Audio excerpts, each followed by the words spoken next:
అసలు కాపులు ఏ ఏ రంగాల్లో ఏ రాష్ట్రాల్లో ఏ స్థాయిల్లో ఉన్నారో మీకు తెలుసా? కాపుల కాపులు తలుసుకుంటే ఈరోజు ఏం చేయగలరో తెలుసా?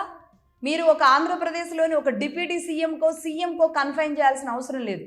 ప్రపంచ రాజకీయాల్ని, జూయిష్ రాజకీయాలని, ఇంకా చెప్పాలి అంటే నేను ఎప్పుడూ చెప్తూ ఉంటాను కదా, డీప్ స్టేట్ పాలిటిక్స్ అని చెప్తూ ఉంటాను కదా, వాళ్ళని కూడా కదిలించగలిగిన శక్తి సామర్థ్యాలు ఉన్న క్యాస్ట్ ఏదైనా ఉందంటే అది కాపులే.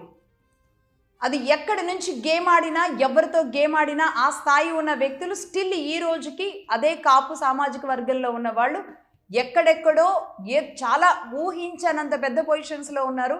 వాళ్ళు ఎవరు, ఎలా ఆ స్థాయికి వెళ్ళారు, వాళ్ళు తలుచుకుంటే ఏం చేయగలరు ఈరోజు? ఒక్క రాష్ట్రంలోనే కాదు, దేశంలో, ప్రపంచంలో. కాబట్టి ఇప్పుడు వాళ్ళ స్థాయి ఏంటి, కాపుల స్టామినా ఏంటి, కాపులు ఈరోజు ఏ పొజిషన్లో ఉన్నారు అని చెప్పడానికి నేను ఒక స్పెషల్ ఎపిసోడ్ అయితే చాలా త్వరలోనే తీసుకొస్తాను ఆ విషయాన్ని. కాపులు ఒక్కటే కాదు, రెడ్డిలేంటి, కమ్మలేంటి, మిగతా సామాజిక వర్గాలు ఏంటి. ఎందుకంటే ఆంధ్రప్రదేశ్లో మాట్లాడితే కులం, ముఖం మీద బొట్టు కంటే కూడా కులం పేరు రాసుకొని ప్రింట్ వేసుకొని తిరగడం బెస్ట్. ఇంకా అలా ముద్రపడిపోయిన ఆంధ్రప్రదేశ్లోని కుల ముద్రలు, కుల మాటలు, కులం చుట్టే తిరుగుతున్న రాజకీయాలు, కులం చుట్టే మాట్లాడుకున్న మాటల నేపథ్యంలో ఈ కులాల గురించి, ఒక్కొక్క కుల సమీకరణాల గురించి నేను చాలా త్వరలోనే ఆ ఎపిసోడ్స్ రెడీ అవుతున్నాయి, తీసుకొస్తాను. రైట్, ఇదిలా ఉంచితే ఇప్పుడు కాపు సామాజిక వర్గానికి డిప్యూటీ సీఎం వాళ్ళు అనుకుంటే సాధించలేనిది ఏం లేదు. ఇప్పుడు సీఎం ఇస్తాను అన్నంత మాత్రాన కాపులంతా పొలోమని సునీల్ కుమార్ గారు వెంట నడిచిపోతారు అనుకుంటే అది బ్లండర్ మిస్టేక్. ఎవరో అవసరం లేదండి. కాపుల్లో ఎవరెవరు ఉన్నారు? పేర్ని నాని గారు ఉన్నారు, కన్నబాబు గారు ఉన్నారు, అవంతి శ్రీనివాస్ గారు ఉన్నారు, అంబటి రాంబాబు గారు ఉన్నారు, అక్కడ బొత్స అంటే సత్యనారాయణ గారు కొంచెం ఆ సామాజిక వర్గంగానే వచ్చేవాళ్ళు ఉన్నారు.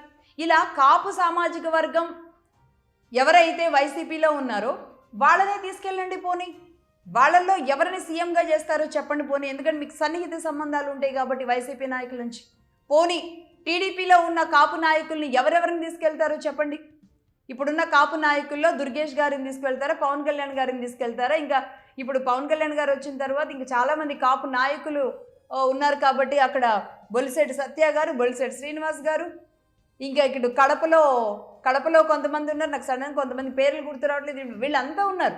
మరి వీళ్ళల్లో వీళ్ళని సీఎంగా పెడతామని చెప్తారా? అంటే ఎవరిని రెచ్చగొట్టడానికి ఈ వ్యాఖ్యలు చేస్తున్నారు?